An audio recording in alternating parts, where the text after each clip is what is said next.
justru semakin membingungkan. Seluruh negara peserta latihan telah mengonfirmasi bahwa tidak ada satupun dari mereka yang mengoperasikan pesawat dengan karakteristik seperti itu. Informasi itu segera diteruskan ke Pusat Komando Gabungan.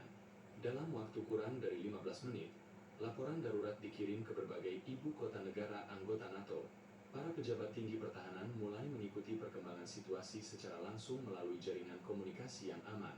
Sementara itu, para analis intelijen bekerja tanpa henti menelusuri seluruh basis data penerbangan militer dunia.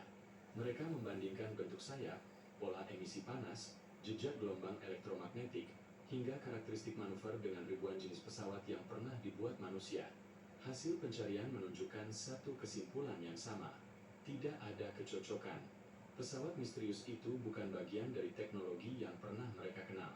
Beberapa menit kemudian, salah seorang analis menerima laporan baru dari Pusat Pemantauan Satelit.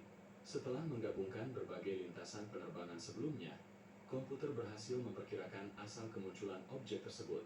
Ruangan kembali hening. Semua mata memandang layar besar ketika nama sebuah negara perlahan muncul di bagian bawah hasil analisis. Indonesia. Tidak ada yang berbicara. Tidak ada yang langsung percaya. Tetapi sejak detik itulah, rasa penasaran berubah menjadi kegelisahan. Jika analisis itu benar, maka dunia mungkin sedang menyaksikan awal dari sebuah babak baru yang tidak pernah diperkirakan oleh siapapun. Dan pertanyaan terbesar pun mulai bergema di ruang komando. Apa sebenarnya F-56? Dan bagaimana Indonesia mampu menyembunyikan proyek sebesar ini dari perhatian dunia selama bertahun-tahun? Nama Indonesia yang baru saja muncul di layar pusat komando seketika mengubah arah pembicaraan para petinggi militer dunia. Jika beberapa menit sebelumnya mereka masih mengira objek misterius itu adalah kesalahan sistem atau teknologi eksperimental milik salah satu negara besar, kini dugaan tersebut mulai runtuh satu persatu. Semua orang di ruangan itu menyadari bahwa mereka sedang berhadapan dengan sesuatu yang belum pernah diprediksi oleh jaringan intelijen manapun.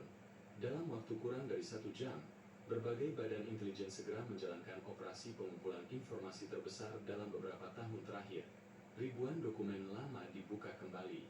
Laporan-laporan yang sebelumnya dianggap tidak penting kini diperiksa ulang secara teliti.